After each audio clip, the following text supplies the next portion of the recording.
วัสดีครับอาจารย์ฮัลโหล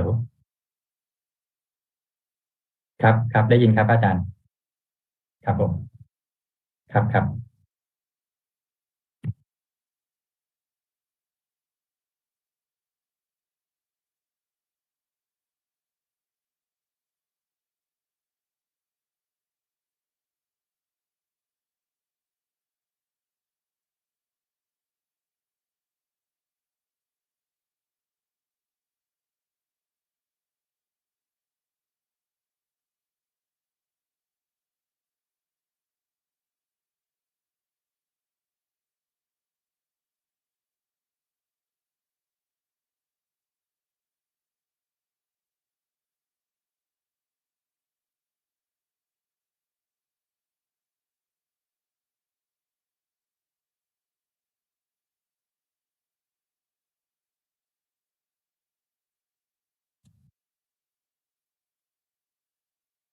Hello, everybody. Welcome to another Dhamma meeting where we will discuss the Buddhist practices of charity, morality, and meditation. Everyone who's interested is welcome to join. We shall start with our first participant, which is usually Alicia Chan from Malaysia. Alicia, how are you? Fine, thank you. Good evening, Ajaan. I think I have a good progress. Now, when I meditate anytime, anywhere, I can enter body completely gone condition. Even though body is completely gone, I'm very calm, mindful, and peaceful. I can feel a big fire keep burning and the pain of burning. I also can feel a kind of pressure pushing me hard. But I remain mindful and peaceful, not affected by them. I realize all of them is anicca, dukkha, anatta. I can see I am not affected by them. At the same time, my calmness and mindfulness become even more stronger and also a deeper samadhi. Brother Ajaan, may I know what is this fire and pressure? Thank you. It is what it is. Just know it for what it is. Whether it's good or bad for you, that's all you have to know. If it's good, keep it up. If it's bad for you, if you can get rid of it, you get rid of it. If you cannot get rid of it, then you just have to learn to live with it. The goal is not to have any dukkha, regardless of whether it's good or bad. Just take things as they come, good or bad.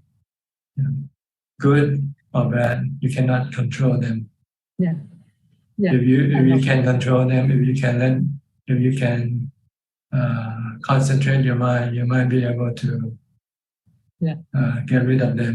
But this will be temporary because you cannot concentrate all the time. But whatever it is, just know it for what it is, and ask yourself, good or bad. Are you enjoying it or are you suffering from it? If you're suffering from it, then you have to find a way not to suffer. Yeah, noted. Okay. I'm very happy. Thank you, Ajaan. Just look at the mind reaction, whether it can remain undisturbed or it's been disturbed.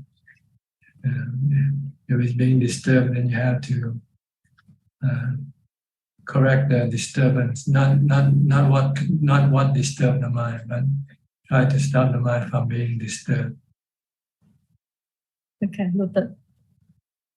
By using mindfulness or wisdom. Yeah. Okay. Okay, don't have to know what they are, what is their name or so forth. It doesn't matter. What matters is how you deal with them. Okay, noted. Okay. Anicca, dukkha, anatta is a delusion. Yeah. Okay. Good. Thank you, Ajaan. All right. Next, Kok Seng from Singapore. Yeah. Good evening, Ajaan. Just like to update you. Last Vesak Day, I attended a 3-day retreat at Palilai Temple. Yeah, just for your information. Today, I'd like to continue on the Mangala Sutra verse 9, which is as follows. One is self-restraint or self-control, living a noble or holy life, perception of the noble truths, and the realization of Nibbana. This is the greatest blessing. So, Prajan, maybe can you help us to relate this to our present context, what the Buddha taught 2,600 years ago? Can you do one at a time? Can you ask me one at a time? Okay. Okay, the first one is self-restraint or self-control. Well, this is keeping the sila, restraining your action, your verbal and physical action from harming or hurting other people. Higher than that, restrain yourself from indulgence in the sensual pleasures. That is the 8th precept. So this is what the 5 and 8 precept means for self-restraint. Restrain your defilement. In terms of entertainment. Yeah, that's the higher level. First level is from restraining yourself from hurting other people by speech or by action, like killing, stealing, committing sexual misconduct, and lying, and drinking or taking drugs that can cause you to not having enough mindfulness to control yourself with. Okay, what's the next one? Okay, the next one is living a noble or holy life. Living a noble, holy life is living like the monks do. Yeah.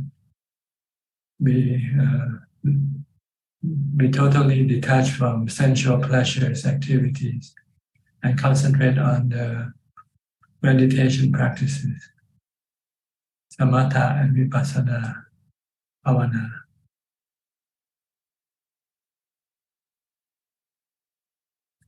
Okay.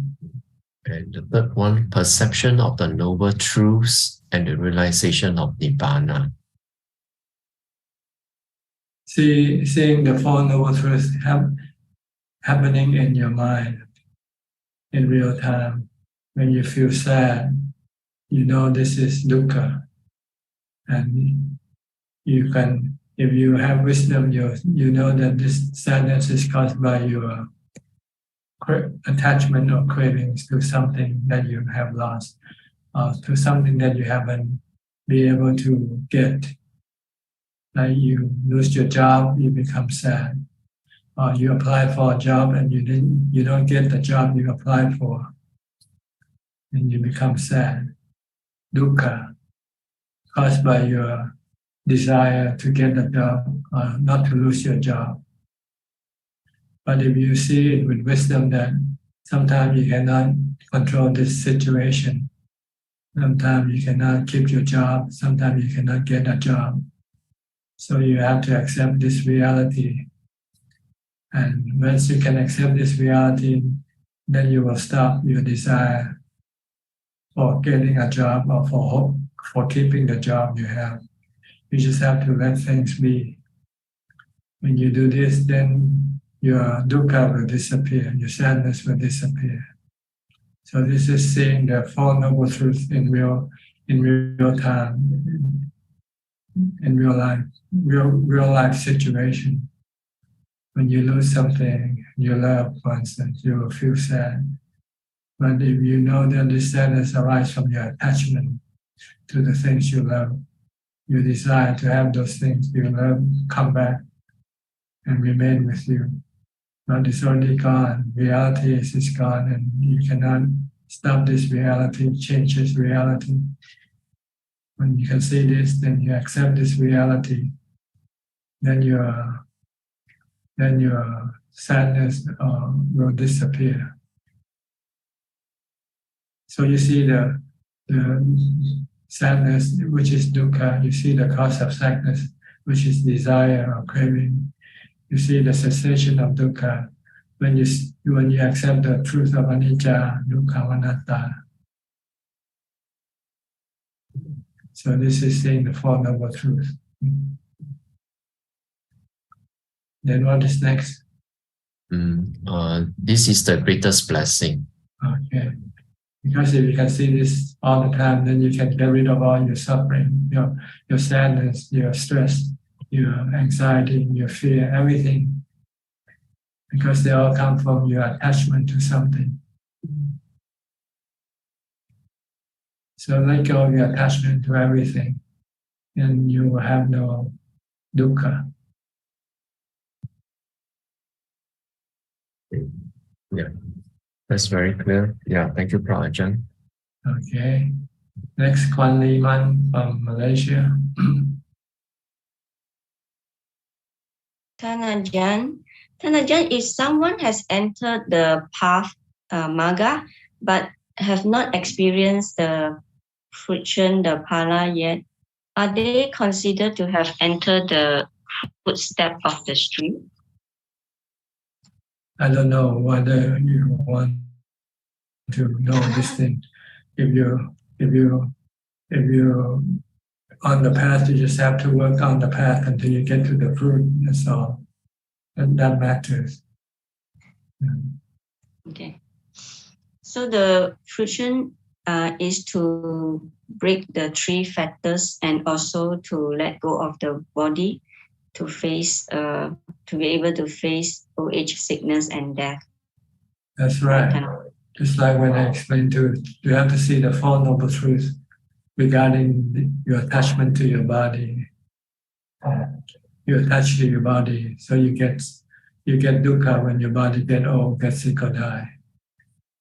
But when you see that the body is anicca, anatta, it's going to change, you're going to get old, get sick, and die, and there's nothing you can do about it. You cannot stop it, preventing it.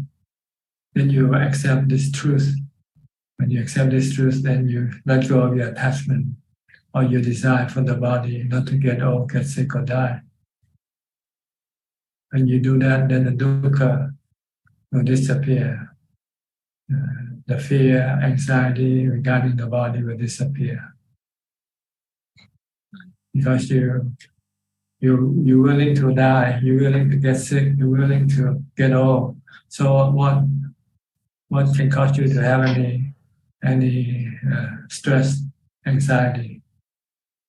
It's your desire to go against the truth, which is causing your anxiety. So just accept the truth, accept anicca, anatta of the body. Then there will be no dukkha. If you resist, then you'll get dukkha. If you resist the truth of anicca and anatta, then you get dukkha. If you accept the truth, then you get cessation of dukkha. So this, you have to work this, and you have to, this is just, we're talking about this now, this is not real. See, this is just imagination. You have to get into the ring like boxer. You have to go face the sickness, face the death. Then you'll find out whether you still can let go of it or not. So you have, if you're ready, then you have to go to look for a place to take the examination. Yeah. If you're afraid of painful feeling, then you have to sit for a long time and let the body be very painful and see if you can handle the pain or not. If you want to test whether you're willing to die or not, go to some place where you think you might get killed. Go to a war zone someplace. And see whether your heart beats up or not. Get excited or you just remain relaxed and comfortable. Yeah. These 2 weeks, I feel physically not well. I mean, I feel that my chest is very painful. So I often contemplate on death. So I just okay. So what if I die and I'm a corpse? I mean, in imagination, I can still accept, that I'm dead. Yeah, maybe when it comes to real test, then it will be a test. That's right. You're doing the homework right now. You need to do the homework first. Yes. Because if you don't prepare yourself, when you meet the test, you won't know what to do. So you have to let go, let go, let go. This is the homework. Let go of your body. Your microphone is muted.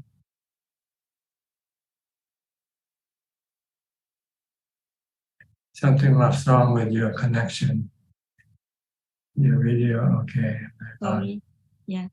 So when I have any unpleasant thoughts or feelings, I will contemplate on death, and then the feeling will just. If you accept that, then the bad feeling will disappear. Yeah. But if you don't accept, then the bad feeling will multiply and become more. That's why some people cannot think about that. Because when they think about that, it becomes very, very stressful. Yeah, but I quite enjoy dying and seeing myself as a corpse. As for now, but I'm not sure if the real time comes, I'll be able to. Well, you have to, if you want to find out, you have to go look for a place where you can take the test. Go to a war zone or go into a jungle, spend a night by yourself in the jungle, camping in the jungle by yourself. Couch on, but couch on is very safe. No, this is too safe. It has to be really untamed jungle, wild jungle. That's why monks go into do Tanga. They go live practice in the jungle. Like Ajaan Man, if you study his biography, this is what he wants to take the test to prove whether he has passed the test or not.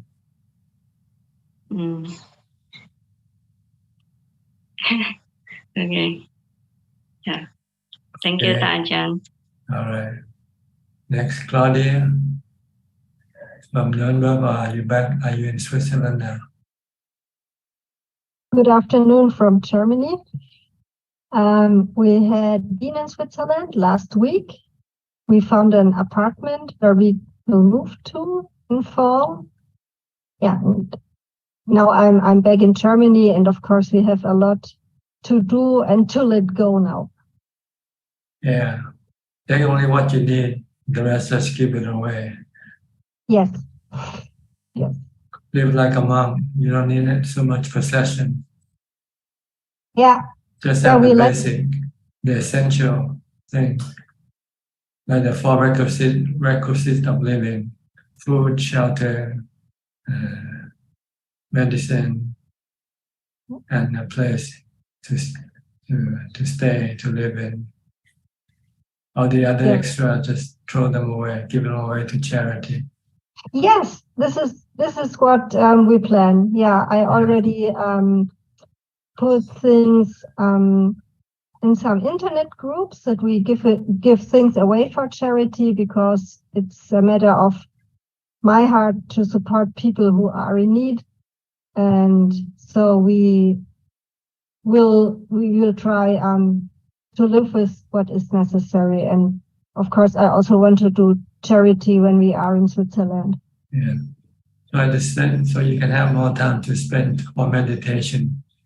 Give up your essential pleasures, activities, as much as you can. Yeah.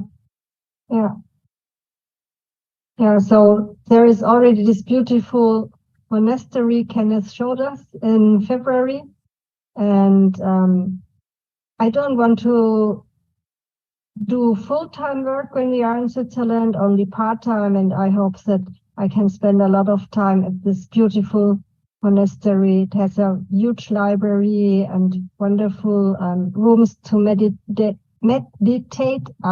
So this is what I would like to do. Yes, good. Think of peace of mind as something you can take with you after you die. But sensual pleasures you cannot take with you. And it's very interesting because after my husband and I found the apartment where we will live, a divine messenger. We met a divine messenger because we were so happy, and we were sitting in the tram, and I was looking out of the window, and I was really feeling so happy, and everything seemed to be like being in heaven. And in this moment, I saw emergency doctors who tried to save the life of a person that already had an oxygen mask on his face or her face. I don't know if it was a man or a woman. And in this moment, I thought, oh my goodness, yeah, this is the Dhamma. So everything can be over within a second. You can be happy in one moment, and suddenly a car comes and you have an accident, and then you're the person that is. Yes, anything can happen to your life. So you have to be ready. You have to be prepared. To deal with this situation when they come up. Nothing can help you except your practice, your Dhamma practice. Exactly, yeah,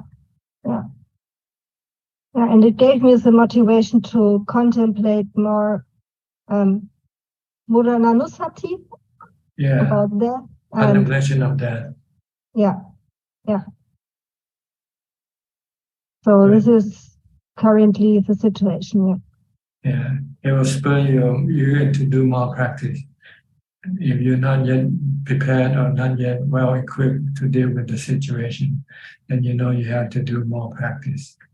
Yeah. Until you can face aging, sickness, and death with a smile. Yeah. So I'm lucky that my grandfather was a grave digger on the graveyard, and he took me with him. So I grew up as a small child at the graveyard already. So and luckily I always had the chance to be confronted with death. But as Kwan Lin Mun, I think she said, I don't know if I can easily let go when I face it directly, but I see it as a good preparation. Yes. It's fortunate of you to be able to see that at the early stage of your life. Yeah.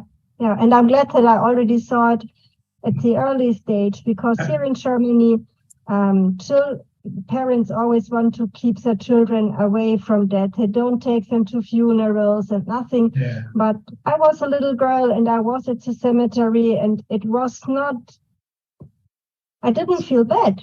So, and I saw graves of small children, and it was very soon in my awareness that also children in a young age can die. And I'm so grateful to my grandfather that he never kept me away from this truth. Yes, it's very good. You are vaccinated. Now you can talk about that much more easily than other people, than other normal people. You're not normal, so you can talk about that. If you're normal, you cannot talk about that. Thank you. Yeah. And my decision to follow the Dhamma more consequently, actually it started when I was 17 years old in Japan, but it gave me a new motivation when I was in my 30s, and a cousin of my husband died in the age of 21 years. So he was very young, he had cancer, he was only 21 years. And after he died, his mother called us, and I said, please, let me see him a last time. So my husband couldn't, but I wanted to see the dead body. This cousin was very close to me. He was like a foster child, but I said, please let me say farewell to him. And after I saw his dead body, I felt so motivated to continue with the Dhamma seriously. But I think my grandfather already prepared me when I was a very small child. Yeah, because if you were not prepared before, when you see it, you might faint, or you might feel very sad and don't know what to do with your life. Yeah. No, it was so clear how dead looks like, and no, I didn't faint. Right. To me, it was like maybe like a privilege that I had the possibility to see the dead body.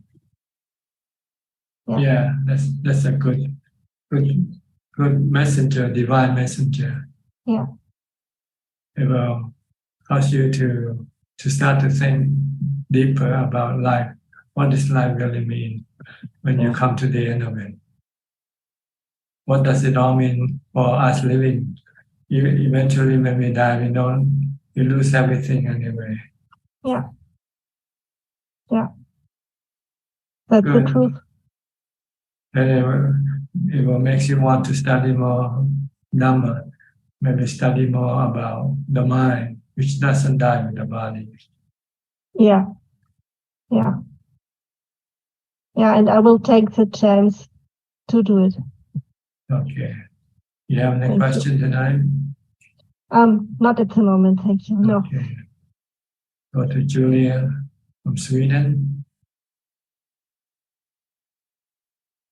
Hi, Ajaan. Yeah, I just thinking about this topic that we're discussing now, like death and so forth, contemplation of death. I have been watching images of dead bodies. It's a little bit hard to find them because I think actually when you search for them on the internet is sort of clean. They clean the internet images now so that you can't see the real images. Yeah. No, sure. So they kind of make a pretty picture of death by cleaning what you get when you search for images. So I would like to have more images, but I was more thinking about like for the images that I can find. Do you have a suggestion of how I can work? Should I like watch them every day? Should I print them, put them on the wall, or how can we work with these images? Well, the goal is to have it imprinted in your mind by constantly thinking about these images. Because if you put them on the wall, it's good, but you only see it when you see it. But when you don't see it, then it's disappear from your mind. So the goal is for you to try to continuously thinking about these images in your mind until it becomes embedded in your mind. But you have to be careful because if your mind is not strong enough, it can cause trauma for you to see these images. If such is the case, then it means your mind is not ready to take in these images yet. So you might have to do more meditation first to calm your mind to the level it will not reject these images. So you have to also be very careful when you do death contemplation or think about dead images. Yeah. So what I've noticed is that it hasn't kind of affected my my hunger or anything like that. So I still can eat and everything, but so some of the images they get sort of imprinted in the eyes, so that when I see things that are not really the real thing, it still looks like that, let's say. So it's they attract me to see them again, even though they are not there, let's say. See, the goal of death contemplation is actually to remind us that this body one day will have to cease to exist, so that we then won't have to do the wrong type of planning. People sometimes plan that life will go on forever. But if you think that life will eventually end sooner or later, then your perception of life can change from attachment to detachment, for instance. This is the goal, really. See, there are many different purposes for death contemplation.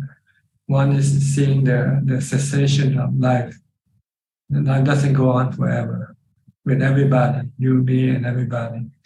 If you have this understanding, when you see people die, then you won't feel sad, because you feel this is the way it is.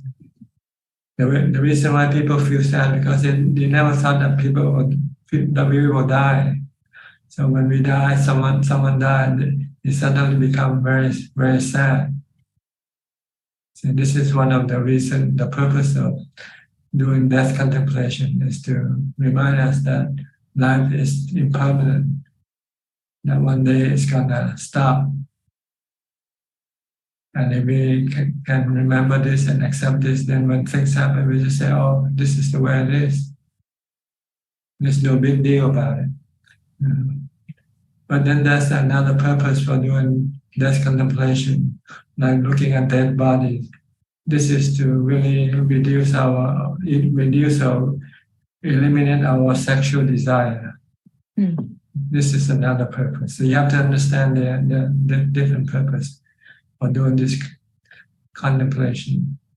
Then you want to look at unbeautiful, not beautiful images. Instead of looking in the fashion magazine, you want to look in the autopsy magazine. if they have such a magazine. That's all, to see the other side of the body. The world only wants to show the beautiful part of the body, the beautiful side. Even the internet, like you said, try to clean up these repulsive images. And even if they can understand what we're talking about, our conversation here might be censored, because we're talking something taboo. If it's in writing, I think maybe it can be banned by Facebook. But unfortunately, the AI cannot yet understand our conversation. Maybe one day they will. But anyway, so there are two purposes of contemplating on death, and that's actually the third purpose, is to see that the body is just the composition of the four elements. And one day, this four elements will eventually separate, go different ways. So this is the way to see anatta, or no self in the body. There's no me, no you in this body. It's just our delusion to claim the body to be you or me. When in fact it's just a body, like a living doll made from the four elements. And one day this living doll will dissolve and return back to the four elements. This is another purpose of body contemplation, or death contemplation. Look in terms of the elements. Look at the body in terms of elements, no self. Like a tree. The difference is that the body has the mind attached to it, that's all, connected to it. So the mind can then tell the body what to do and use the body to receive the sensual objects for its pleasure. So this is basically what you want to study, to teach your mind about the body. So should we develop different contemplations and perceptions with respect to each of those three purposes? That's right. That's like three subjects. You should mix them up. You should do one at a time. You can, so that you can really get a fix on it. You do the three things together, right? You might be confused. It's like mixing different subjects when you study at the same time. Mixing geography with history. When you want to study history, you just study history. You want to study geography, you just study geography. So when you want to study anicca, impermanent, just look at life, the body, from birth to death.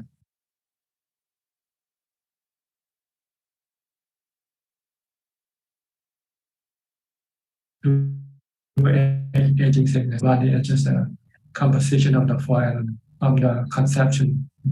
When the body, the parts of the father and mother combine, the elements of the father and the mother combine, and then start to create this body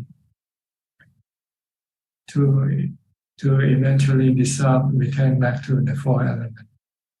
By looking at the body, if you leave the body, if the body dies and you don't do anything to it, what happens? First, the air, the wind element will leave the body. It won't. Then the fire element, which is the temperature of the body, will be gone. And then the water element will then separate from the earth element. Eventually, all that is left with just the earth element that will eventually decay and become earth. This is like looking at the 10 stages of corpse, 10 corpses. In ancient India, sometimes when people die, they don't do any funeral. They don't burn or bury. They just leave it in the forest to let it rot.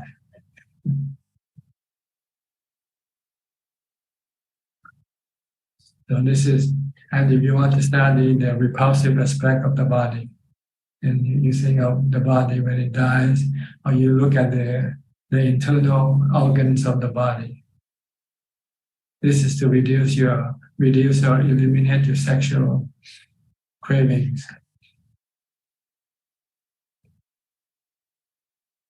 So you have to do them maybe separately. The goal is to not to have any stress with your body or anybody's body. Thank you. So you have to know what you need to do first. If you have fear of death, then maybe you need to do death contemplation first. If you have strong sexual desire, then you might have to do a super contemplation. If you have this self-ego, self-attachment to your body, then you have to do the four elements contemplation. See that the body is not you. There's no self in this body.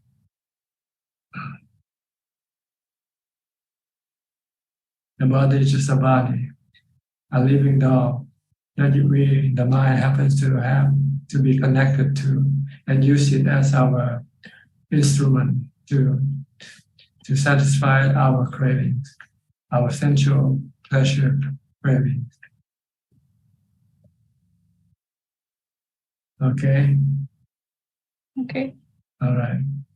We'll go to Dubai now, to Apalachita.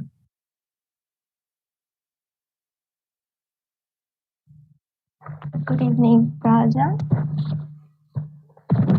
Okay.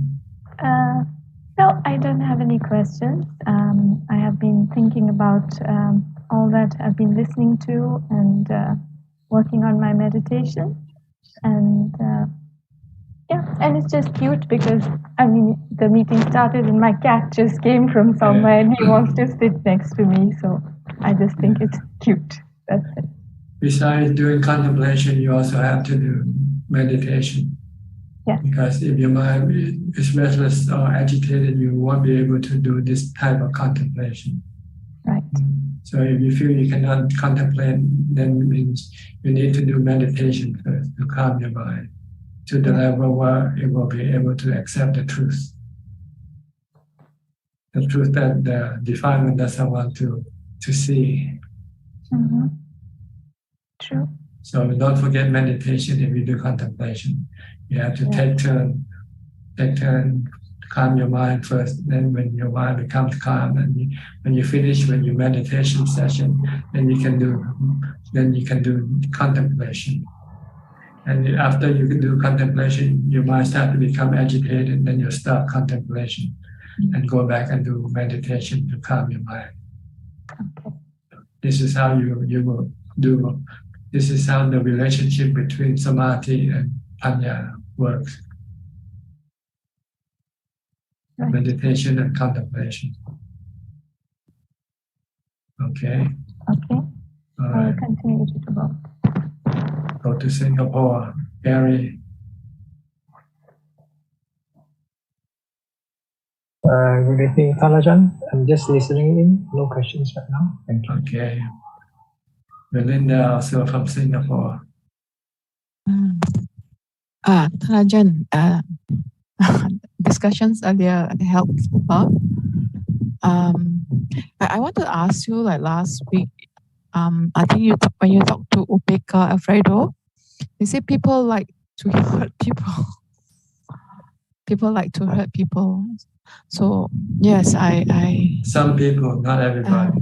They are good people. People who can think that hurting other people is like hurting themselves. Then they don't want to hurt other people.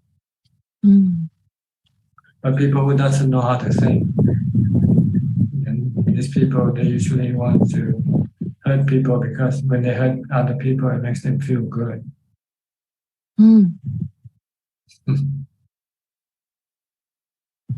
But sometimes we have kilesa, Ajaan.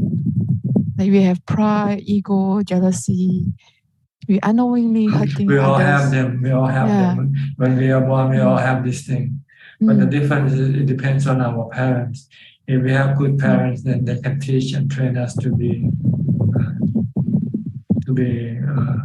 not hurting other people. But if we have no parents, nobody to teach us, then our animal instinct will usually take over our human instinct. Human instinct needs to be taught. Why animal instinct is inbred in our mind.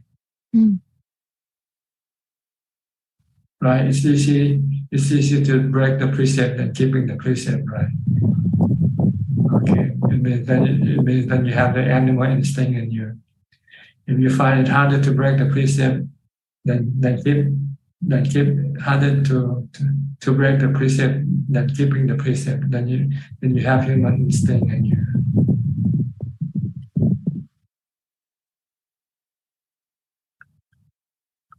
This also comes from your past life, your previous life, how you were trained, how you were taught, and it carries over to this life. Some people doesn't need to be taught to be humane, but other people needs to be taught because they are more animal. That's why they were put in cages. Animals are usually put in cages, in prisons.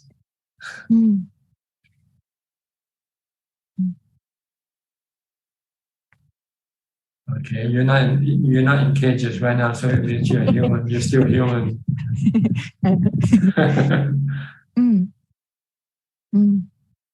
It's a habit that we carry from many lifetimes. That we develop to each lifetime. Depends on the people we live with and the surrounding that we live with, the situation we live with. This can melt or mold our character. That's why the Buddhists try to associate with good people, kind people, loving people, friendly people. Because then they will influence your life to be better, to be good. If you live with bad people, they will influence you to be bad. Mm. If you live with thieves, they'll teach you to how to steal, right? It become normal to steal. Yeah. Yes. Mm. That's the first. That's the first teaching in the 38 Mangala Sutta. Mm. Mm. People you associate with is very important. They will have influence on yourself. Yes. But sometimes you cannot avoid, like if you're born with parents, you just have to learn to, you have to live with them. It's just a matter of you, whether you have good parents or bad parents. Mm.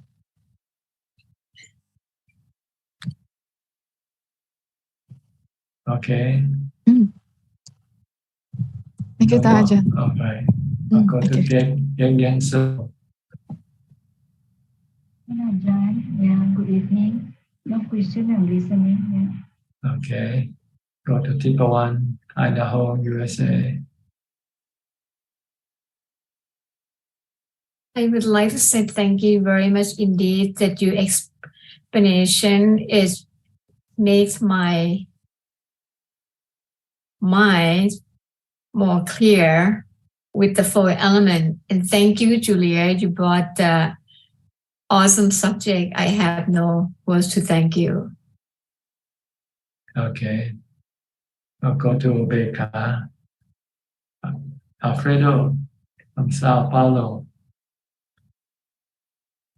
Hi, Bante. Hi, how are you? Thanks. Wonderful, Bante. Wonderful. Dhamma life, Bante. Dhamma with Dhamma, Bante. Okay. I solve my problems. Already. What did you do? Yes. How did you do it? How did you do it? A friend of me fight with me, and I thinking a lot and accept the things that they have. Pay bills and not talk things that the friend don't like. The things, the normal things of life. And the other people's not fight more with me. Mm-hmm. Mm-hmm. It's normal, né? But in our group, several peoples talk about the karma, about parents, about his past, né, Bante? I know that in Upeka you don't think about things of world, about problems. The mind is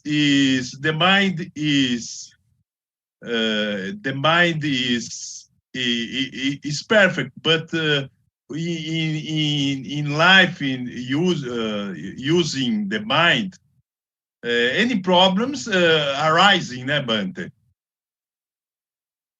Well, or the state of Upeka is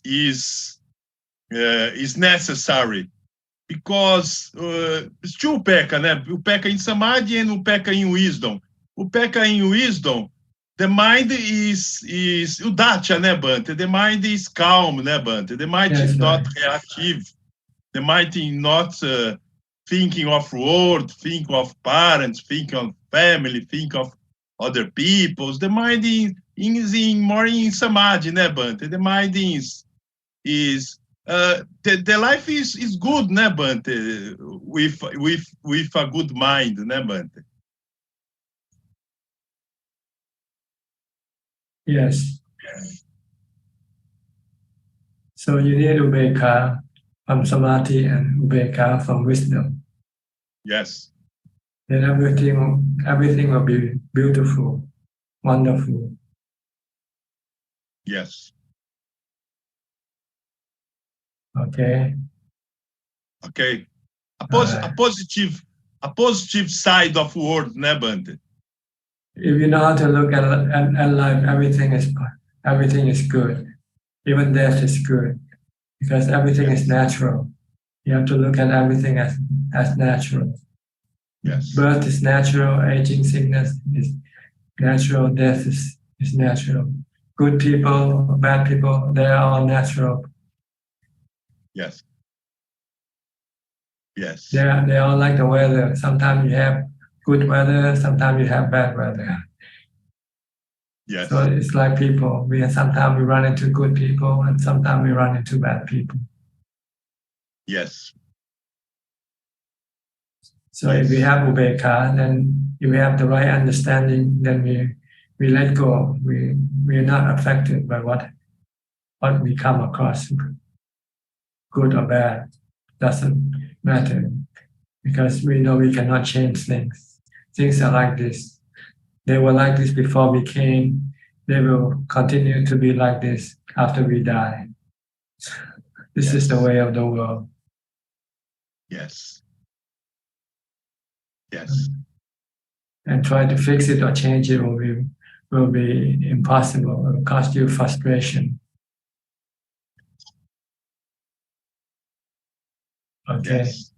It helps to not rebirth, né, Bante? Yeah, then you won't come back because you see this world is not worth coming back. Yes. It's our goal, Bante. It's our goal, Bante. That's right.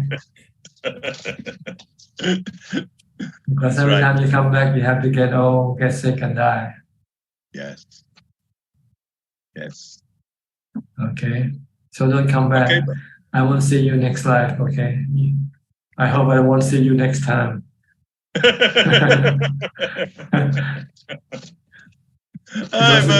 If seeing you next time, then we're gonna have to go through sickness, aging, and death again. But I'm not enlightenment, but I have desire, but I have desire, but Okay. You still want to come back, huh? Okay, that's up to you. Yes, but yes, thanks. Okay. I'll go to Philip now. Philip from Malaysia.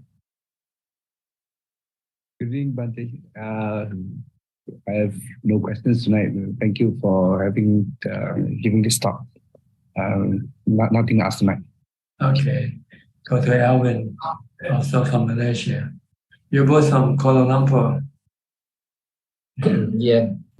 Technically, Bante, we live, I'm from another state called Selangor, but we live like 10 minutes apart. It's KL as well. Yeah. I see, okay. Yeah. I don't have any question. Just thanks. Okay, we'll go to Piyal and Indira. I'm sure you have questions tonight. Lots, but let us start. Good morning from Toronto. Bante, I actually just was listening to all the everyone's views and about death, and death is something that I'm very grateful to, because my father died in 1997, relatively young at the age of 68, and I was very, very attached to him. And at that point, I was very angry and sad. But like we have 3 months, at 3 months, we have a dana that we do to transfer merits. And one of the very wise Buddhist monks who came for that dana taught me how to, look for answers. And that's what really propelled me towards the path. So that is something I'm very grateful, because since then only that I really got into meditation and contemplation, everything. So yeah, I just wanted to share that with you. Yes. And also we have in school, we have seen lots of, people dying, and then, autopsies for pathology. So again, that's actually something part of our life, we've seen. So we contemplate and learn so much through these things. So, Yeah, divine messengers knocking on the door every day. Yes, being a physician. Yeah, being a physician. Yeah, knocking on the door. You see the divine messenger, all four of them, really. All three of every them. moment. Birth, Yes. aging, and sickness, and death.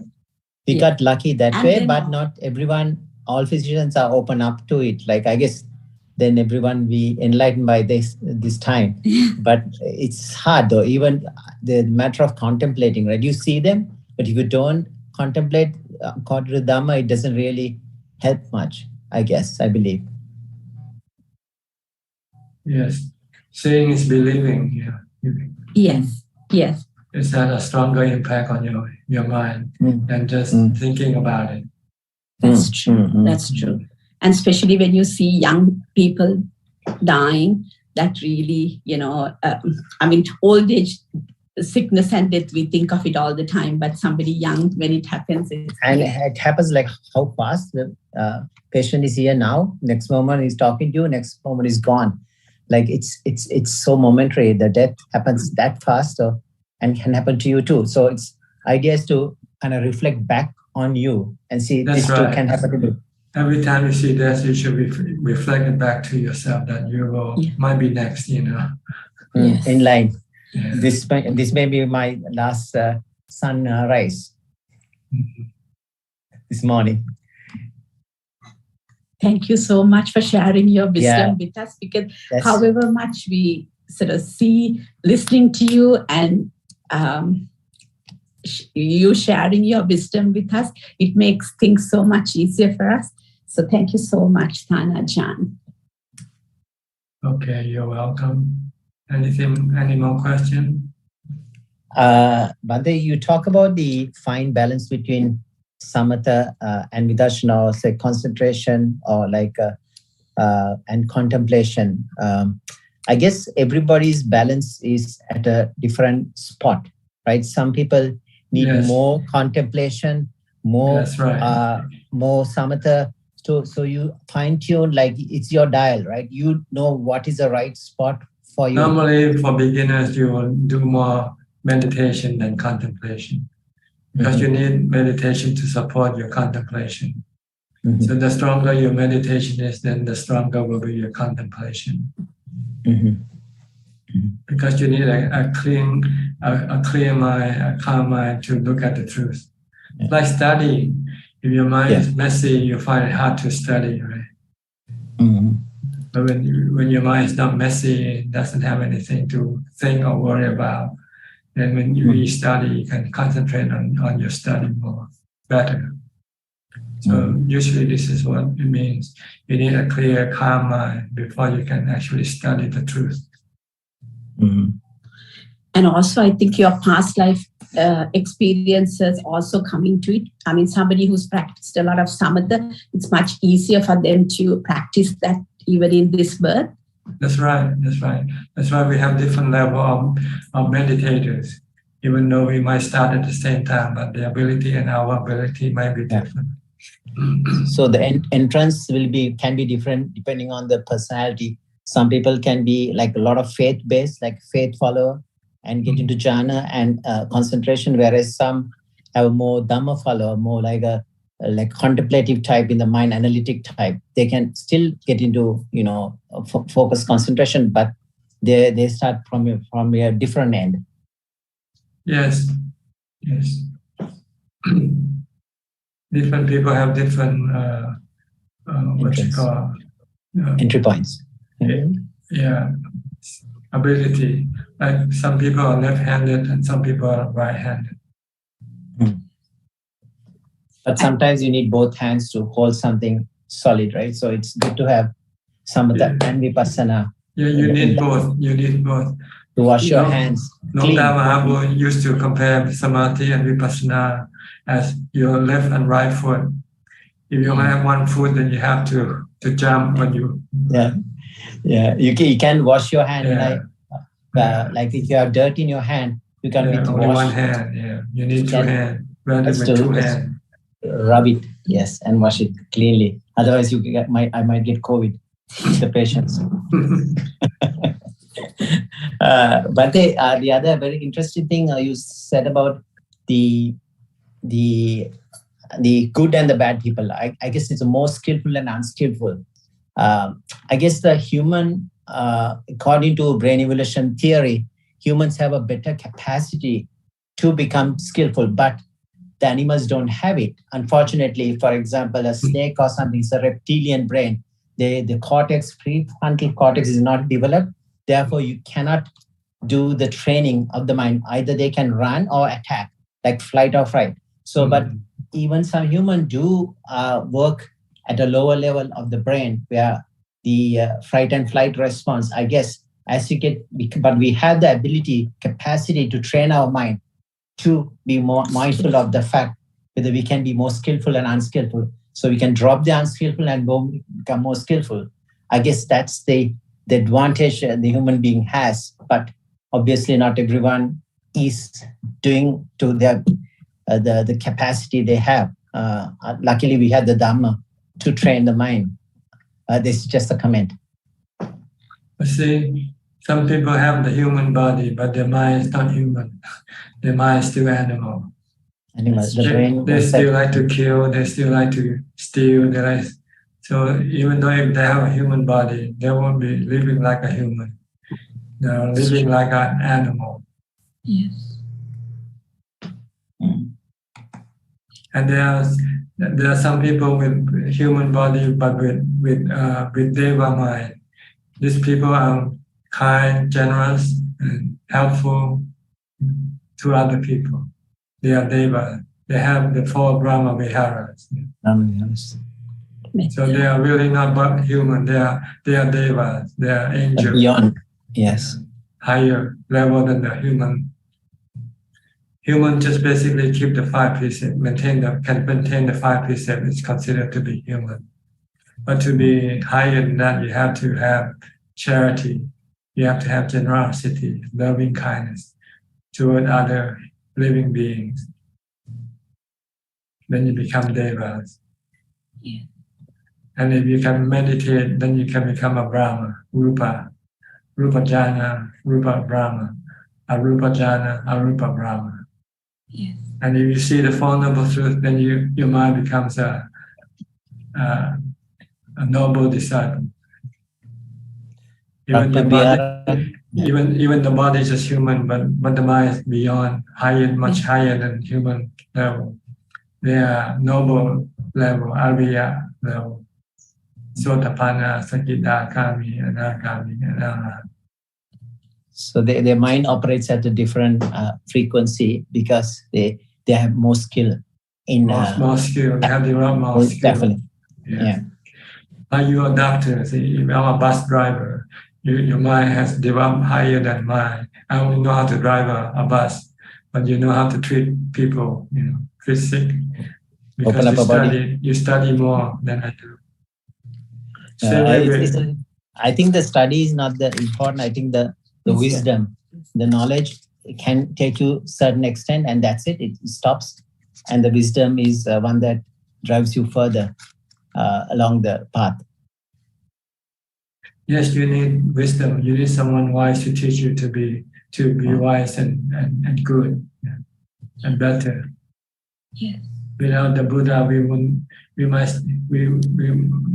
might not do this thing right now that we are doing. Yeah. We might go do drinking in the pub or watching soccer or something. So basically the mind is the master and the body becomes a servant. I mean, that's what I think you kind of, so the mind is asking for sensual pleasures more and more, like the master. The body will provide it, but at one point, body can say, no, I'll give you better, something like a Kayanupassana, like a body contemplation. I give you something better than this. How about giving some jhana? Then the master will be happy, and master will no longer ask for it and just let go of that sensual, the bothering the body after a while. Just like leave the body alone. We have to have the knowledge of people who know how to do meditation. Like if we haven't read about Buddhism, we won't know how to do meditation. So you need somebody who have this knowledge to share it with you, to give it to you. Yes.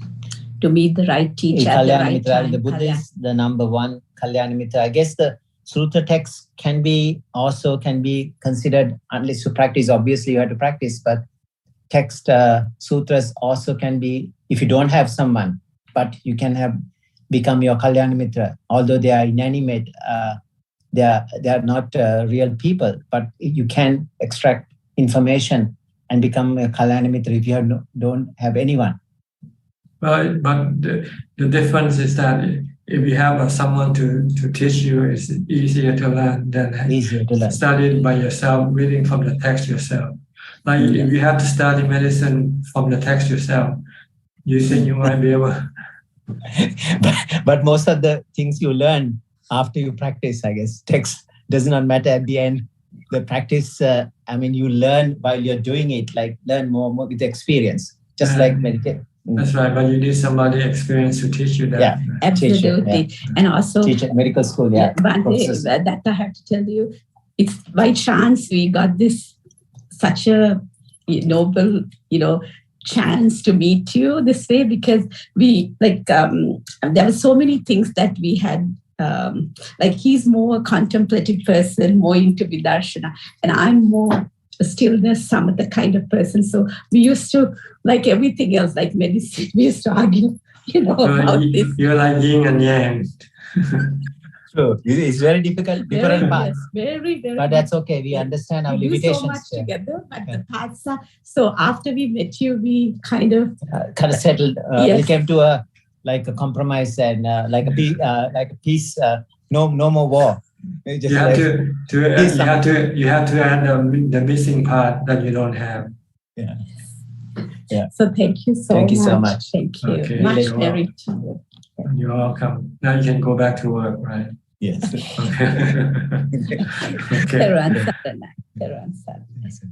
Okay, next we'll go to Pennsylvania. Somchai from Lake Erie, Pennsylvania. Okay, good evening and Swadik Tanfajan. Yes, speaking of mind, of frequency, of all kind of this element, electron, it's turned into the nature anyway. So I thought I cannot take the pill to help me sleep, but I used from Thadpajan, I used that meditate and help me sleep well. And for this work out nice, so I don't have to use that medical to calm down my mind. That's another plus of my life. And the other day on last Sunday, I saw you walk out and get some food, and seem to be you walk bend down a little bit. I say, if you bend down and carry the bowl like that, how about back? I'm thinking about myself. Then I saw you stressed about a little bit. I say, okay. I just worried about it. That's why. But that's part of old age. That's part of getting old. Your muscle becomes stiff. It's not as flexible as that's a long walk. It looked like pretty much a 40 minutes. I said, oh my, it's older than me for 10 years, still walk that far. I think then I'm thinking and I watching and I think I want to take a picture. One this day, if I still alive, I would like to stand up front the bus and take a picture. I saw a couple of people take picture there too. So okay, everybody wants to take picture with me. Yes, that's sure about that. It's especially the one comment for me is and Tanpajan is always teaching around the world. Also put up with everyone. It doesn't matter who. So I have no choice. If I have a choice, I will go live alone somewhere. So that's I'm so happy, and I have to come to see and talk to you each week. One at a time. That's I'm happy. So okay, good to see you. Again. Good to talk to you. Go back to work. Okay, go to Diana from Wales. Are you living in Wales now, Diana? Yes. Yes, I still live here. Same place. near the sea. Near the sea. Yeah. Near the Irish Sea. I see. Okay. I do have one question. There's someone I have responsibility for to look after, but they are very loud and domineering and get cross and upset a lot.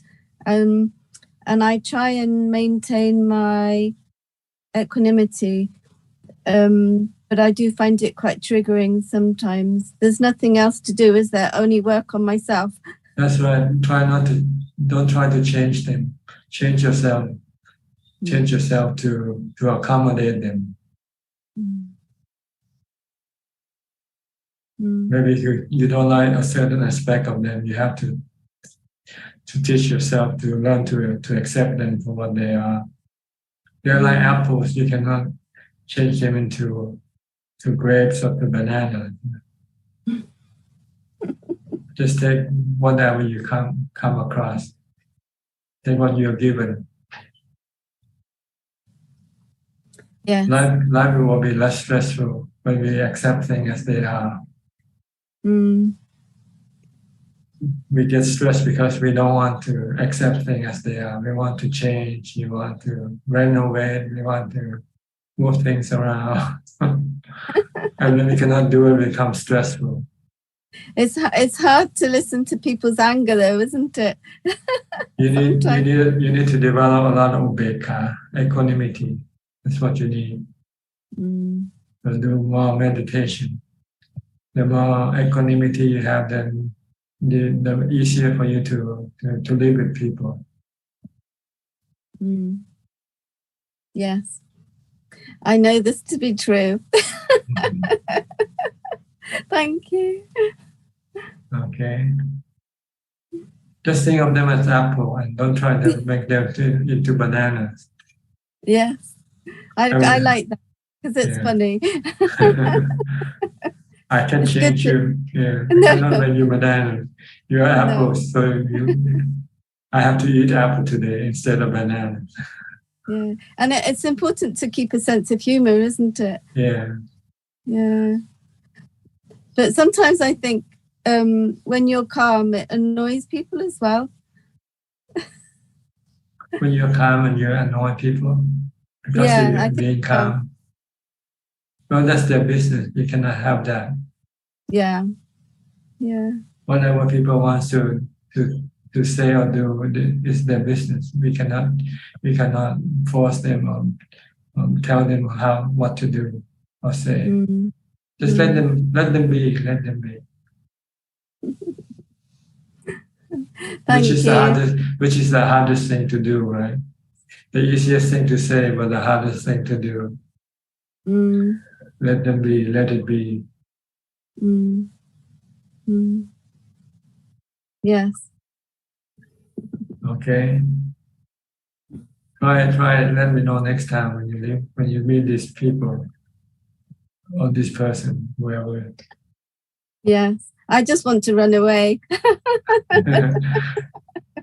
That's because you don't like apple. You want bananas. Yeah. Okay. Yeah. Try to like apples. Maybe after a while you might like it.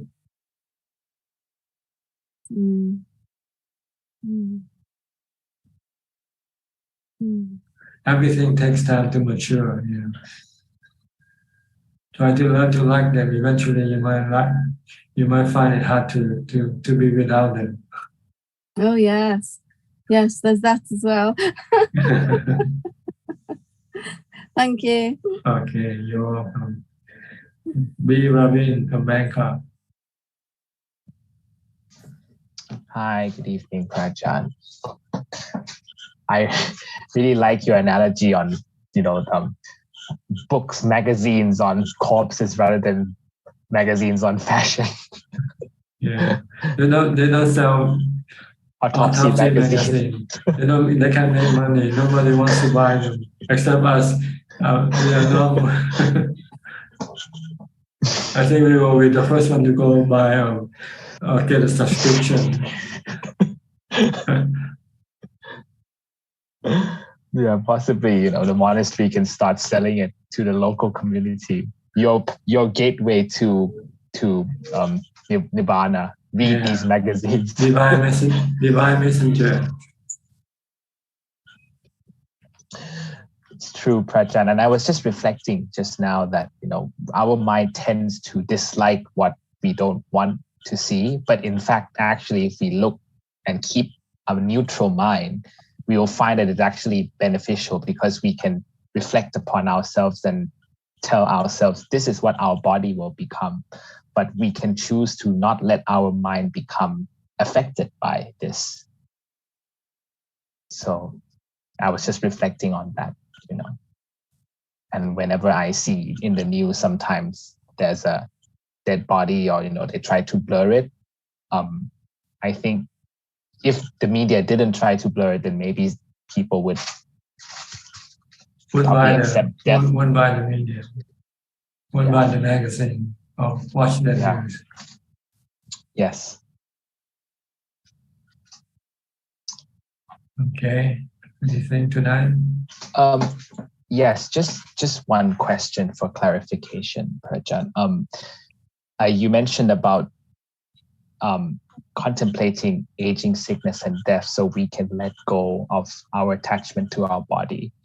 But if that is the case and we can let go, why is it that sexual desire still remains? I mean, if we know that our body is not good looking and we will die anyway, why would we still want to engage in that? Because what you see hasn't died yet, see. So you forget that body that you see in the fashion magazine will die. When you're looking at a beautiful body, you forget that this beautiful body will die. You start fantasizing about what you want to do with that body. So you have to start to look at the body turning into a corpse, being transparent, and you be able to see the inner parts of the body. So this is what you need to do. It's a different type of problem. Death is one problem, and the perception of Asupa is another problem. It's a different situation. So looking at death itself is cannot get rid of your sexual desire. You have to look at Asupa, look at rotting bodies. You have to look at the inner parts of the body, like the skeleton. If you go watch the beauty contestant walking on the catwalk, and you can see a skeleton walking, can you see that? You don't see it, right? But actually, actually, it's the skeleton that is doing the walking, right? Just imagine what the body will look like without the skeleton. It'll be like a jellyfish.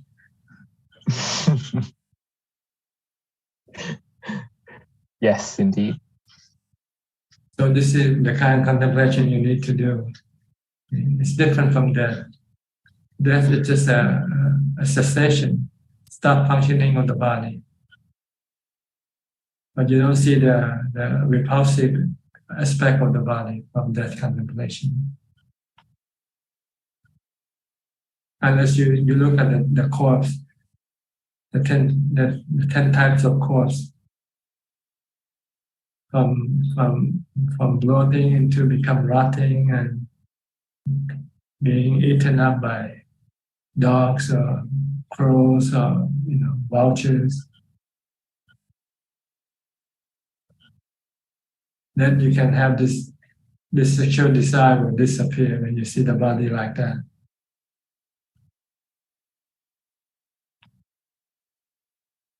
So this is what we call Asupa contemplation. That's right, which is different from death contemplation.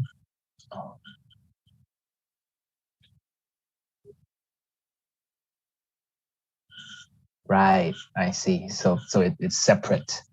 Yeah, death contemplation is the end of life, the cessation of life, cessation of the body working, functioning.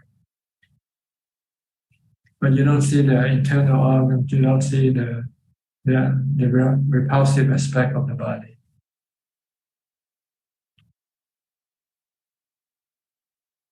You might be able to use that body as a way to get rid of your sexual desire also. Just imagine if your wife or your girlfriend dies today, will you still keep her in the house, sleeping with you? No. Why not? You used to sleep with her every night. The only difference with her is that she stopped breathing, that's all.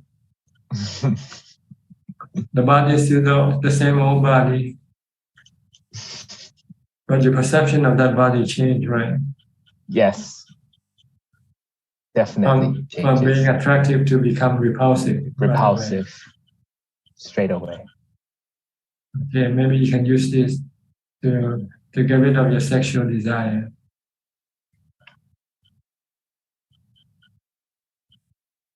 That's a great analogy, Prajan. I never thought of that. I mean, when people die, we just send them to the undertaker. We don't store them at home.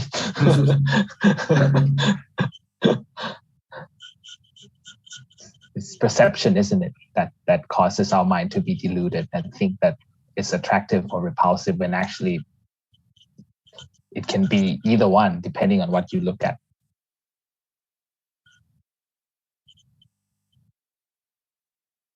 Yes. Okay. That's all, Prajan. Thank you. All right. Christine Coe from Penang.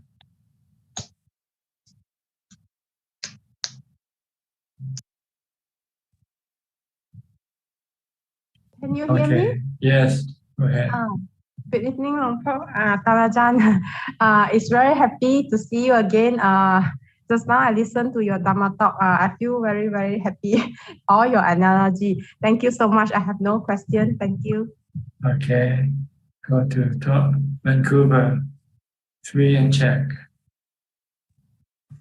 Ajahn? Hello, Thalajan. What happens if one of you stop breathing? Will you still keep them in the house? No, burn. Throw them away. But right now, if someone come and take him away, you wouldn't allow that to happen, right? Yeah, you get angry. Same body, but different reaction. Same body, yeah, but different, yeah, so stupid. Oh, you're right. It's so stupid. I just like the great question by B. Ravin, and I really like how you differentiate the getting sick and dying. Like it's different from the perception of beauty. Like it's not the same. Yeah, I also have the same question as B. Ravin. And you explain it very so clearly, and so like does that mean that it's actually easier to see sickness, old sickness and death than beauty, like the repulse? Asupa. Yeah. Because you don't see asupa. People when they come out of the house, they are well dressed. They are attractive looking. They don't come out with their hair and messy, or the mouth still haven't been brushed. They wash their body. They make sure the body looks acceptable before they come out of the house. So you never see a super in people. You have to go to the morgue if you want to see a super. Or go to the cemetery, dig up a grave.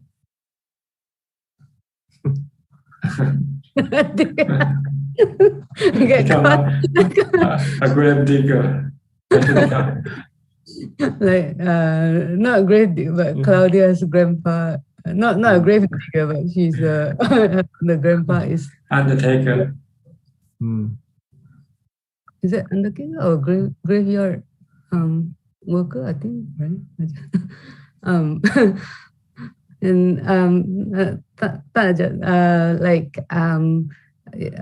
Just now the discussion about with Pia and Indira about like you were talking about like some people have the human body but animal mind, and some have like it's human but they have deva mind. I've seen people that like to kill, for example, insects, but at the same time they are kind and generous. Like what are they? They're like, mixed race. They're mixed race. Mixed race. so it's that's also like that's like also possible. Like you can. Yes, it's possible. Oh, so is it possible that there are devas that like to kill, or it means they're not deva yet. They still like to kill. There's still a struggle between being animal and being deva. It depends on which side has the upper hand. Then. So when you stop killing and you're only giving, then you become a deva. But you still kill, and you're still an animal. Even though you might be giving, but your giving is not strong as killing. Killing is more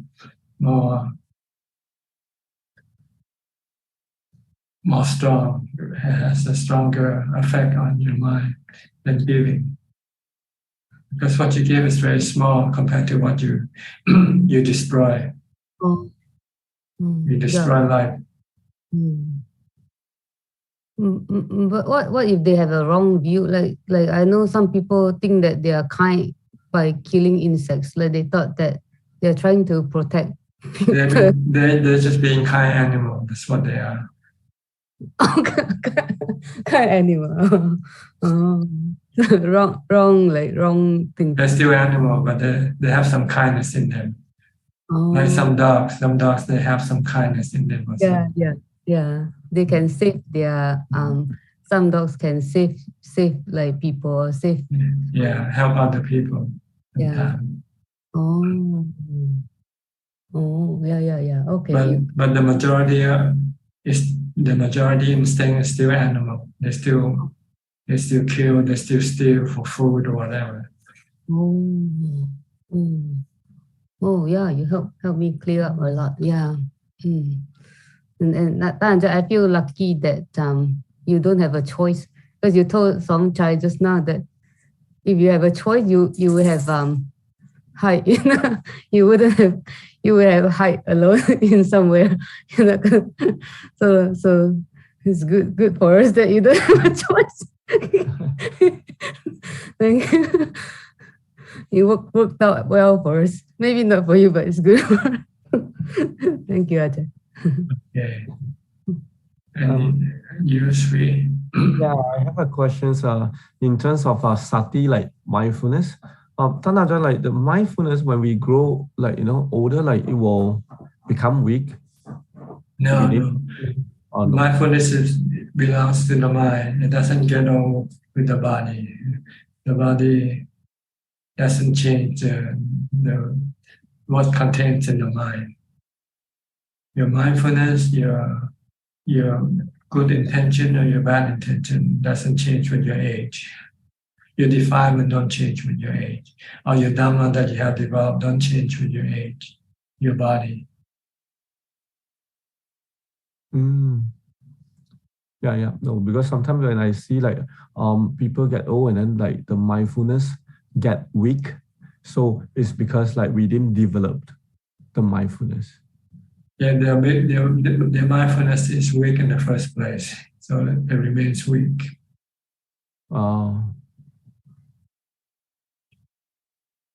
Okay.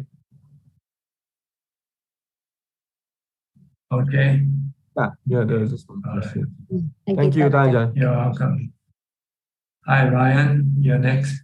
Where are you from? Singapore? Yes, Thailand, Singapore. What can I do for you? I was actually watching on Facebook, but then I heard about the talk on this Autopsy magazine, so then I decided to join. Because I actually do have this Autopsy magazine from Dongta. Oh yeah, okay. Kaya Gata Sati, yeah. Kaya Kata Sati. Yes. There are lots of corpses, picture of corpses or autopsy body. Yes, that's right. So I just thought I wanted to share it, but I Where can't. Where did you get it from? I got it from Thailand. I believe it was quite a few years ago, so I don't. Oh, I think I got it from Wat Banana Chart, if I remember. Banana Chart. Okay. Yes. Yeah. So I would recommend it for anyone who wants a copy. Unfortunately, I can't sell it. Otherwise, it will be quite valuable to this audience. Have you seen any of it online somewhere? No, not that I've seen, Tanajan. I tried looking online before, I believe, but I wasn't able to find it. Only the physical copy is there, I think. Okay, you want to show it to the people now? Example, one of the pages, what it looks like. Oh. Will that be acceptable on Facebook, I wonder? Just briefly. Yeah, I suppose this page is okay. It's about the transition from a youthful man to after that passing away. Yeah, that's one of the pages, but I think it's really quite thorough. It shows from different body parts to burning, to flood victims, to dismembered bodies, to maggots, to even like bodies that have been chewed up by tigers and things like that. So it's quite thorough. I actually do sleep next to it, like we were talking about just now, but then during this Zoom session, when we mentioned books like these, I started to realize that it was starting to collect dust, so I haven't been looking at it often enough, I think. You should be looking at it every day, so you don't forget. Thank you, Tanajan. I'll remind myself too. It'll be my morning ritual. This is your homework. Try to take 10 minutes time to look through the pictures. So you want to eventually imprint it in your mind. Yes. And you can start when you see beautiful body, you can see this other type of body at the same time. Yes, I'll try to keep that in mind, Tanajan. Okay, thank you for your presentation of the book. Thank you, Tanajan. I do have a question that I put on Facebook earlier, but since I'm here, I might as well ask it in person. Go ahead. So when it comes to keeping 8 precepts, then I realize that sometimes I start to plan what to have for breakfast. So I think there's this food craving that is quite hard to overcome. So just would like to ask for Tanajan's advice on overcoming food craving. By contemplating on the unattractive feature of the food that you eat. Don't think of the food on the plate. Think of the food in your mouth when you chew, mixed with your saliva, or when you excrete it from your body. But every time you're hungry and you want to eat, think of this other aspect of the food. Then you can eliminate your hunger for food. It's like a super. Instead of a super of the body, we look at the super of the food. Understand? Yes. Just look at the food that you vomit. Do you want to eat it after you vomit it out of your body, excrete from your body? When it's in your mouth and you're chewing, it also so delicious, right? But you never take a look at the picture, look at the image of what you're eating, right?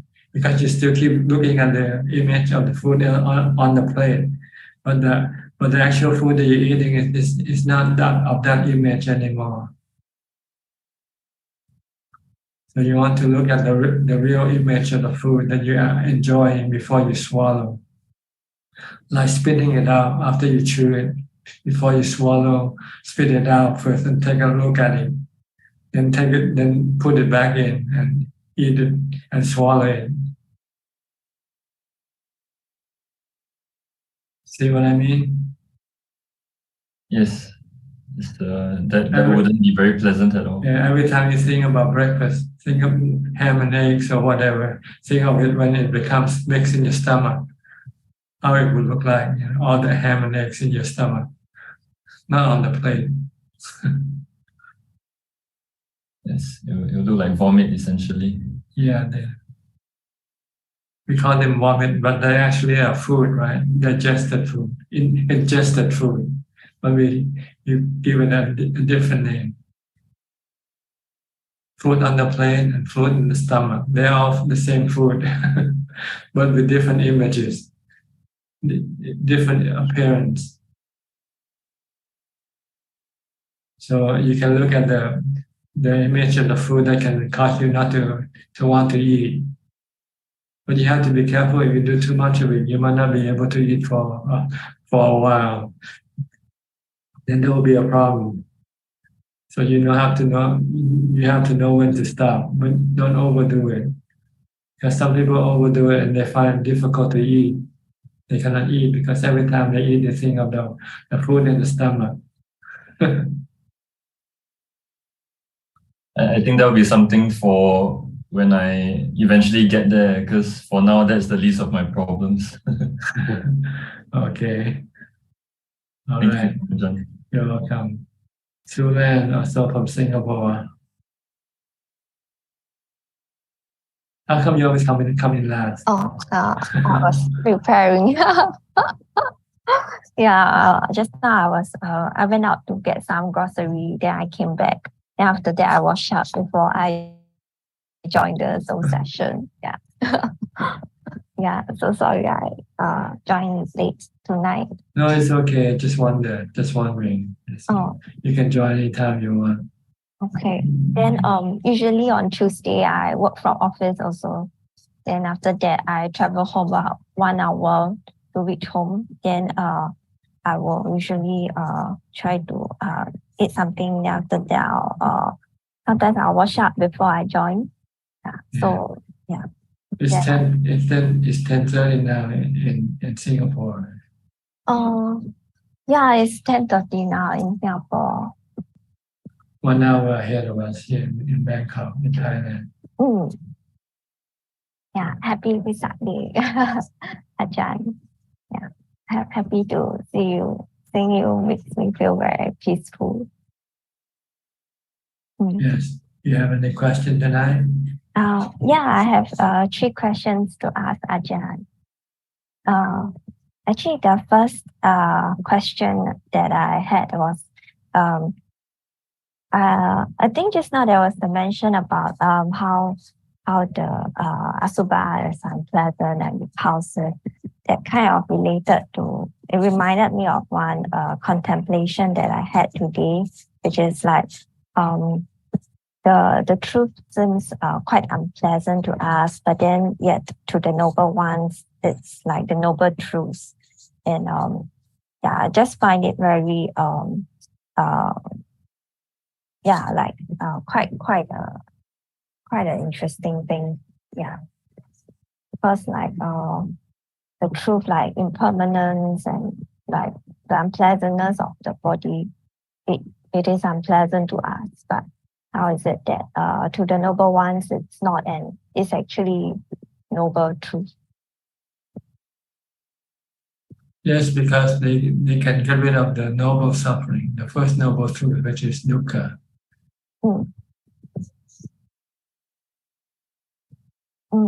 Okay. Yeah. All right. What is the next question? The next question I have is on the food. Yeah. Just now, I think someone mentioned about food. Then I was wondering, like, is it bad karma to waste food? Because sometimes I think the problem I have is kind of opposite from Ryan, whereby like maybe sometimes I have food, then I come back to eat it. Sometimes it's a gift from someone. Then I'll leave it, place it on the table, and then after that it might end up becoming spoiled or expired. Then the food is wasted. Yeah. So is it bad karma in that sense to waste food? It's bad management, really. Don't know how to manage your resources. Oh, okay. Yeah, okay. I should manage it better. That's right. You should not have any leftover. That's the best. But usually you agree when before you eat, you're so hungry, you think you can eat the whole thing. But when you started eating, you find out you can only eat half of it. Yeah. Agree with that. And it's quite a dukkha thing to actually get food and then realizing that actually we can't finish that much, and then having to kind of make sure we finish. Yeah, usually your greed for food overblow your need for food. See, what you need for food is only half of what your greed for food wants. Yes, and that is quite dukkha. Yeah, essentially. So before you order, you say, just order half of what you want. And if not enough, then you can order again. Oh, that's true. Okay, I can do that. Yeah. Okay. Then you won't have any leftover. Then you can save some money that way. Yes. Okay, what's next? The last question I have is I was just wondering, like the type of questions that we ask of Ajahns. Like I was wondering if like what type of questions would be considered more worthy to ask, or like questions that we could maybe suppress or like discard away. Because sometimes like I have a lot of questions and then like not sure which one to ask. Then like some I also notice it might arise from like defilements, and then so I just wanted to get guidance. Is it like questions that pertains to like getting rid of our dukkha, suffering, questions relating to practice? That's the ones that we should focus more on. That's right. You focus more on question on how to get rid of your suffering, your dukkha. Other questions sometimes is not important to know. Okay. Just try to find out how can I get rid of this type of dukkha, or that type of dukkha. Yeah, because sometimes I also get misled by my defilements, keep wanting to have that urge to ask the question. But actually on hindsight, I realized that that's driven by defilement and maybe I shouldn't be asking even. So just wanted to get your views. Okay. All right. Yeah. Thank you so much, Ajahn. Anybody would like to ask any more? Oh, we have to go to Facebook first. Facebook, do we have any questions from Facebook or YouTube? Yes, there are 5 questions from Facebook, Thana Ajahn. The first question from Lee Tek Hua. Hi, Thana Ajahn. 2 weeks ago, you advised me to contemplate on aging, sickness, and death in order to get rid of my anxiety. Does it mean I'm keeping thinking that I will get old, get sick, and die one day? If I'm also maintaining mindfulness by chanting Putto, when should I switch between contemplating and chanting Putto? Thank you. You can choose yourself.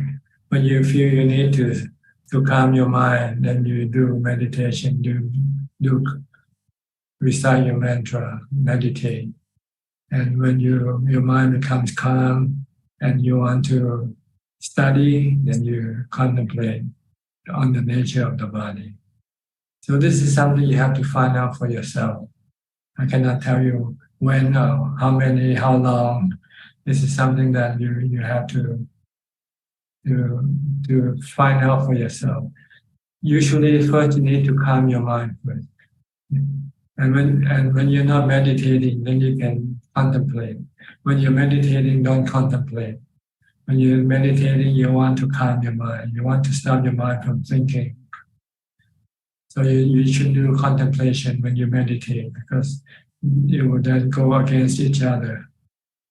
Then your mind will never become calm if you contemplate while you meditate.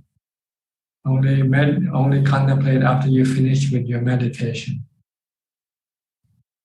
Okay, second question. Next questions from Catherine. พระอาจารย์ I was very happy doing dana during your arms round at the hotel this morning. I agree with Christian Coy that meeting you in person and in Zoom room is different. พระอาจารย์ I have a question. How can I cut off family tie? I have lived alone for several years after my retirement, but in the last few years, my only elder sibling came to live with me and disrupted my meditation practice. Can you advise me how to deal with cutting the emotional family attachments without feeling pain by it? Thank you. Well, you have to look at life as being impermanent. Sooner or later, we will have to separate it. So if you can look at life like that, then you can then terminate your relationship with other people. Because eventually you're going to have to, you will be terminated one way or the other. So if it's for your benefit or for the other people's benefit to terminate the relationship, then maybe then you can do it without feeling bad about it. But if you still can maintain good relationship, you should maintain good relationship. But you don't need to live with them in order to have good relationship. You can live separate from them and then still maintain a good relationship. So it depends on what you want. If you want to live alone, then you have to tell the person that staying with you that you want to live alone, and he goes find some place else to live. And he needs some money for payment, then you might want to help him with that. But it's okay to talk, to discuss this matter. But you still can have a good relationship living separately. Okay. And there are two questions from Paul Liang Soon. The first question is there any chance that a lay person can go in stream entry or achieve enlightenment? Thank you. Anybody can enter if they can practice the Eightfold Path, the Noble Eightfold Path, the practice of dana, charity, morality, and meditation. Everyone, if they can complete the course, they can become enlightened. The problem is they don't practice hard enough, so they can never become enlightened. And the second question is, can Ajahn talk about the balancing in 5 faculties of mind in meditation? Thank you. The what? The balancing? Of 5 faculties of mind in meditation. 5 faculties of mind. Faith. Yes. Faith and then 5 what? Confidence, persistence, effort, mindfulness, concentration, and discernment. Well, you have to have 100% of them. You have to have complete faith in the Buddha, Dhamma, Sangha, and you have to have persistent practice. You have to practice all the time, from the time you get up to the time you go to sleep. First, by developing mindfulness or sati. And once you have sati, then you can then meditate to get to samadhi. Once you have samadhi, then you can go and develop wisdom or panya. So these are more like steps. They're not like balance. But you need the first one. You have to have complete faith in the Buddha. Then you will then have complete faith in the Dhamma teaching. Then you will follow the Dhamma teaching. Practice mindfulness, practice samadhi, and then practice wisdom. Is that And all? next question. There are two more questions, Thanajan. Next question from Lion Fong. Dear Thanajan, please advise how to overcome craving for food. Thank you. I think we just answered this. I think he just asked. Right? This is your question, Ryan? Okay. We already answered this question. Is that all? And last question from Jin Kim. Dear Ajahn, Jin from Malaysia. When I do breath meditation, I can't feel the breath on the tip of my nose. Are there any tips to improve this? Thank you. If you can feel not on the tip of your nose, maybe you can feel it in your breath, on your abdomen. When you breathe in, your abdomen will expand. When you breathe out, your abdomen will collapse. So you switch from the tip of the nose to your abdomen, to your chest. If you cannot feel that, then maybe you should use something else like a mantra, Bhutto, Bhutto, first. Okay, we have about 10 minutes left. Anybody would like to ask any more questions, you're welcome to. Just raise your hand and then maybe your microphone.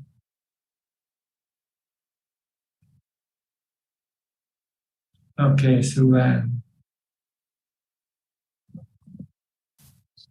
Thank you, Ajahn. I think I have a question which is regarding what time is good for doing meditation? Is it like at night or during the day when we wake up? All time is All good. time. Anywhere also, anytime, anywhere. Whenever you can meditate, do it.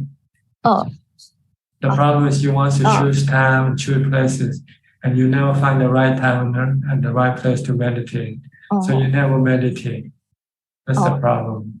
That's your defilement. Okay. Dhamma said, do it now, right now, in your room right now. After we finish with this session, sit for 10 minutes, okay? Okay. All right. Yeah, I'll do that. Yeah. Okay. And I think the question also arose because like over the weekend we were listening to Ajahn that came to Singapore, and then like I think NDR, like one of the Buddhist center organized like overnight overnight meditation. Yeah, then they call it I can't remember the term. Yeah, and they say like overnight meditation is like something they call Nesachika, I think Nesachika. Yeah. I think it's that. I couldn't catch the term because it's Nesachika. Nesachika. Yeah, to maintain just a three posture, standing, sitting, and walking, and not lying down. Yeah, I was very amazed when I heard I think the Long Paul sharing about Nita Chitta, like how like last time Ajahn Chah will lead them to do Nita Chitta overnight, and then they can find so many ways to keep themselves from lying down and sleep. Then I was so amazed like how come they have all this kind of willpower to do this meditation overnight. Yeah. This is to develop persistent effort. See?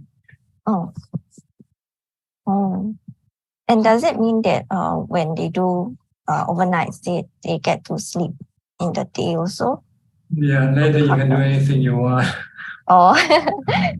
So it's not like 24 hours. They stay awake. They still get to lie down and sleep. Well, ideally to sleep as little as possible, but your body needs some rest, so you have to comply with the requirement of the body. But don't indulge in sleeping. That's the point that we're trying to establish. Okay. Just sleep only when the body really needs to sleep. But don't sleep because you want to sleep. Because you will end up sleeping too much, and then you will lose the precious time for your practice. I see. Yeah, I think For me, I tend to sleep and I want to sleep. So that's normally the Buddha prescribed 4 hours of sleep a night. That's all.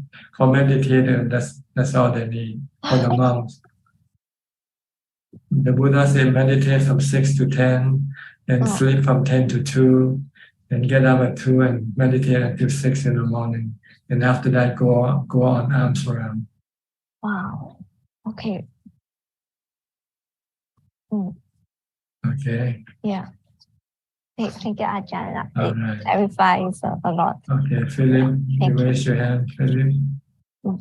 I just wanted to mention to the group here, with regards to Longta's book on autopsy. It's actually on the internet if anyone is interested, but it's in Thai, but you can see a lot of the pictures there. You just do you have the URL, the internet address? Yeah, I do. I do have the URL. It's Longta. You can put it on the chat and share with everybody, I think. Okay. Or you can read it out if you like. I'll just type it out. And see whether this. Longta is on the longta.com website. It's longta.eu. .eu. Yes. And then go to what books, right? Yes, correct. Yeah, books, site, then books. Yeah, it's a second book there. So it's written in Thai. I just looked through it. It's about 150 old pages, I believe. And yeah, it's there. I think you can share with the rest of the participants here by using the chat. Okay. Someone needs to disable. Yeah, I think someone has to enable the chat thing. I think it's on now.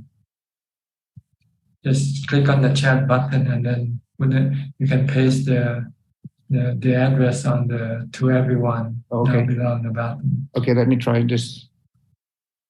Click on the chat Yes, I'm trying to type the thing. Yeah. Okay, got it now. www.longta.eu site books.p. Okay, everybody. That's the one. Yes, correct. That's the one. Okay, good. That's one. Thank you, Ryan. Thank you for your information. Anybody wants to buy a copy of the autopsy magazine, you're welcome. It's for free. Download for free.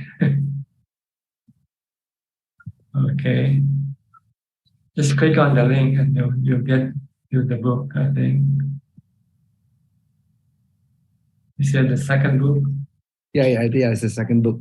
Yeah, autopsy. And they put down there for practitioners only, unlike the other books. So yeah, B1. The second book in Thai, huh? Oh. Yeah, it's in Thai. So it has to go to the Thai page first, right? On the link you gave us, go to the English page. Okay, and then there is then you it's the third book is Asuba. Okay, Asuba pictures. And you just download it. I see. Okay. Yeah, I see it now. I hope everybody see it too. Okay. Anybody wants to ask any more questions? You have 3 more minutes left. Okay. I think that will be it for tonight. Thank you for your participation. I hope this meeting has been beneficial to all of you and can help you advance in your practice. In the meantime, please stay safe, stay mindful, and keep on practicing. And if all goes well, I'll see you all at the same time next week. Thank you and goodbye. สาธุเจ้าค่ะ Sadhu ka. Thanks for the link, Ryan. Thanks, Philip. Thank you for the website too. Yeah.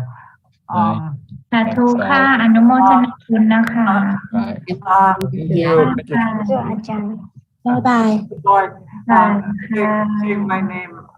Can you check my name? ให้ผมหน่อย it become Somchai because the N3 PTA.